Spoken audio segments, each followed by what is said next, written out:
April 8 Easter ഒക്ടോബറിലെ ബുധനാഴ്ച. ലൂക്ക 24 13 മുതൽ 35 വരെ വാക്യങ്ങൾ. യാത്രയ്ക്കിടയിൽ നിങ്ങൾ ആരെയെങ്കിലും കണ്ടുമുട്ടാറുണ്ടോ? ഒരു പ്രത്യേക സ്ഥലത്തോ ട്രെയിനിലോ ബസ്സിലോ അല്ലെങ്കിൽ ഹിച്ച് ഹൈക്കിങ്ങിലോ ഒരു ഞായറാഴ്ചയിലെ നടത്തത്തിലോ ആസ്പത്രിയിലെ ക്യൂവിലോ സൂപ്പർ മാർക്കറ്റിലോ നിങ്ങൾ വ്യക്തിപരമായ സംഭാഷണത്തിൽ അവരുമായി ഏർപ്പെടാറുണ്ടോ? പ്രത്യേകമായിട്ട് ഡോക്ടറിൻ്റെ വെയിറ്റിംഗ് റൂമിന് വെളിയിലാണ് പലരും തങ്ങളെക്കുറിച്ചും തങ്ങളുടെ കുട്ടികളെക്കുറിച്ചുമൊക്കെ വ്യക്തിപരമായ പല വിവരങ്ങളും പങ്കുവയ്ക്കുന്നത്. ഈ ഞായറാഴ്ചയിലെ നടത്തത്തിലെ ശിഷ്യന്മാർക്കും ഇതേ ഒരു അനുഭവമായിരുന്നു. ജീവിതത്തിലെ ഒരു മോശം സമയത്ത് എമ്മാവുസിലേക്കുള്ള വഴിയിൽ 2 ശിഷ്യന്മാർ ഒരു അപരിചിതനെ കണ്ടുമുട്ടി. അവരുടെ ചില പ്രശ്നങ്ങളെക്കുറിച്ച് മനസ്സിലാക്കി യേശു തൻ്റെ സാന്നിധ്യത്തിലൂടെയും വചനത്തിലൂടെയും അവരുടെ ദുരിതം മനസ്സിലാക്കി. ഒരു നല്ല സംഭാഷണത്തിന് ഒരു മോശം ദിവസത്തെ നന്നാക്കാൻ കഴിയും. അതുപോലെ ഒരു നല്ല പ്രാർത്ഥനയ്ക്കും അത് സാധിക്കും.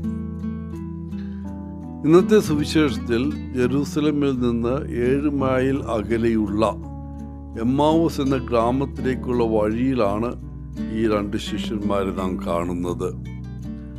അവർ ഒരാൾ ക്ലെയോപ്പാസും മറ്റൊരാൾ പേര് പറഞ്ഞിട്ടില്ലാത്തൊരു ശിഷ്യനുമാണ്. യേശുവിൻ്റെ ക്രൂശീകരണത്തെ ചുറ്റിപ്പറ്റിയുള്ള സമീപകാല സംഭവങ്ങളെയും അവൻ്റെ പുനരുദ്ധാനത്തെക്കുറിച്ചുള്ള റിപ്പോർട്ടുകളെയും കുറിച്ച് അവർ സംസാരിക്കുകയായിരുന്നു. സംഭവിച്ചതെല്ലാം മനസ്സിലാക്കാൻ ശ്രമിക്കുമ്പോൾ അവരുടെ ഹൃദയങ്ങൾ ആശയക്കുഴപ്പവും ദുഃഖം കൊണ്ട് ഭാരപ്പെട്ടിരിക്കുന്നു. അങ്ങനെ നടക്കുമ്പോൾ വഴിയിൽ ഒരു അപരിചിതൻ അവരോടൊപ്പം ചേരുന്നു. ഈ അപരിചിതൻ യേശു തന്നെയാണെന്ന് അവർ മനസ്സിലാക്കുന്നില്ല. പക്ഷെ അവരുടെ കണ്ണുകൾ അവനെ തിരിച്ചറിയുന്നതിൽ നിന്ന് മറിഞ്ഞിരുന്നു. യേശു അവരോട് സംഭാഷണത്തിൽ ഏർപ്പെടുന്നു. അവരെ അലട്ടുന്ന കാര്യങ്ങളെക്കുറിച്ച് ചോദിക്കുന്നു. കഴിഞ്ഞ കുറച്ച് ദിവസങ്ങളിലെ സംഭവങ്ങളെക്കുറിച്ചുള്ള നിരാശപ്പെടുത്തുന്ന ആശയക്കുഴപ്പമുണ്ടാക്കുന്ന കാര്യങ്ങൾ ശിഷ്യന്മാർ അപരിചിതനോട് പങ്കുവയ്ക്കുന്നു.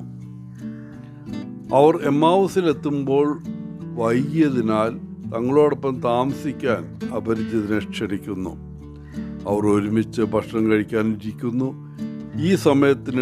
ഈ ഭക്ഷണത്തിനിടയിലാണ് യേശു അപ്പം മുറിക്കുമ്പോൾ അവർക്ക് തന്നെ വെളിപ്പെടുത്തുന്നത്. അവരുടെ കണ്ണുകൾ തുറക്കപ്പെടുന്നു. അവർ ഉയർത്തെഴുന്നേറ്റ കർത്താവിൻ്റെ സാന്നിധ്യത്തിലായിരുന്നു എന്ന് മനസ്സിലാക്കുന്നു.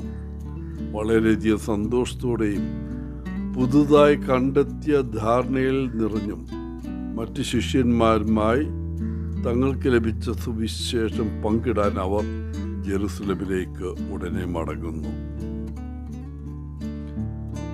ഉയർത്തെഴുന്നേറ്റ ക്രിസ്തുവിനെ ആളുകൾ കണ്ടുമുട്ടിയ 3 വഴികളെയാണ് ഈ എമ്മാവൂസ് എപ്പിസോഡ് കാണിച്ചു തരുന്നത്. 1, തകർന്ന സഹോദരനിൽ. 2, പങ്കുവയ്ക്കുന്ന വചനത്തിൽ. 3, പങ്കുവയ്ക്കുന്ന അപ്പത്തിൽ. ആദ്യം അവർ ആ സഹോദരനിൽ യേശുവിനെ കണ്ടുമുട്ടി. അതായത് ഒറ്റയ്ക്ക് യാത്ര ചെയ്യുകയായിരുന്ന ഒരു അപരിചിതൻ അവരോടൊപ്പം കൂടുന്നു. രണ്ടാമതായി തകർന്ന അല്ലെങ്കിൽ പങ്കുവയ്ക്കപ്പെട്ട വചനത്തിൽ അവർ യേശുവിനെ കണ്ടുമുട്ടുന്നു. യേശു തിരുവെഴുത്തുകൾ അവർക്ക് തുറന്നു കൊടുക്കുമ്പോൾ അവരുടെ ഹൃദയം ജ്വലിക്കാൻ തുടങ്ങി. മൂന്നാമതായി മുറിച്ച അപ്പത്തിൽ, അതായത് ദിവ്യകാരുണ്യത്തിൽ അവർ യേശുവിനെ കണ്ടുമുട്ടി. പ്രിയപ്പെട്ടവരെ, വചന പ്രഘോഷണ വേളയിലും ദിവ്യബലിയുടെ സമയത്തും അതുപോലെ നമ്മുടെ ചുറ്റുമുള്ള ആളുകളിലും നമുക്ക് യേശുവിനെ തിരിച്ചറിയാൻ കഴിയുന്നുണ്ടോ? എല്ലാവർക്കും ഈസ്റ്ററിൻ്റെ ഈ മംഗളങ്ങൾ നേർന്നുകൊണ്ട് ഒത്തിരി സ്നേഹത്തോടെ പോളച്ചൻ CSSR ഫ്രം കേരള.